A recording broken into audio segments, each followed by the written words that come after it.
अब देखो बात करेंगे आईटीआर 4 पे। आईटीआर 4 कौन फाइल कर सकता है? कोई भी रेसिडेंट इंडिविजुअल।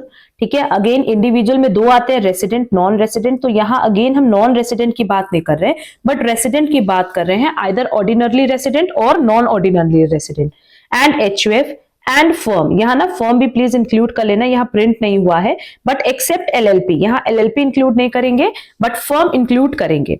तो तीन कैटेगरीज हो गई पर्सन की, एक तो यहां इंडिविजुअल्स हो गए, एक एचयूएफ हो गया, एक फर्म हो गया एक्सेप्ट एलएलपी। ठीक है, इनकी इनकम अगर 50 लाख या उससे कम है, किन सोर्स ऑफ इनकम से? Salary, pension, one house property, other sources, presumptive income, तो इनको आईटीआर 4 फाइल करना होता है। क्लियर?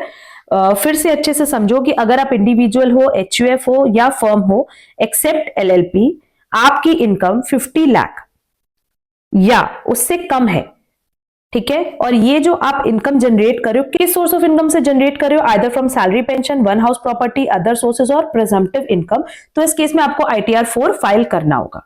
अब आप बोलोगे कि मैम आईटीआर 1 और आईटीआर 4 में क्या डिफरेंस है? सही बात है, आईटीआर 1 और आईटीआर 4 में ऑलमोस्ट सेम चीज है, बट आईटीआर 1 आप तब फाइल कर सकते हो जब आप सिर्फ और सिर्फ इंडिविजुअल हो, ऑर्डिनरली रेसिडेंट। ठीक है, बट आईटीआर 4 आप तब फाइल कर सकते हो जब आप इंडिविजुअल हो, एचयूएफ हो या फर्म हो।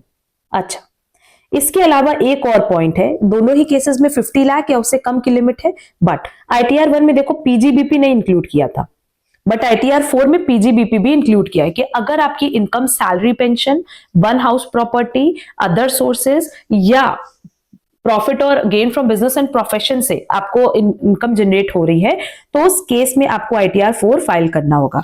आपकी तीन इनकम है, salary, pension, one house property, other sources, तो आप आईटीआर 1 पे जाओगे।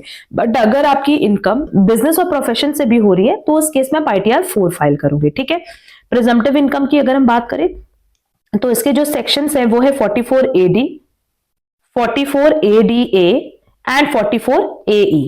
क्लियर? तो अब नो डाउट आपको याद रहेगा कि अगर हम इंडिविजुअल हैं, हमारी इनकम 50 लाख से कम है, तीन सोर्स से हमारी इनकम हो रही है, salary, house property, other sources, तो आईटीआर 1 फाइल करेंगे, बट अगर पीजीबीपी से भी हो रही है एडिशन में, तो आईटीआर 4 फाइल करेंगे।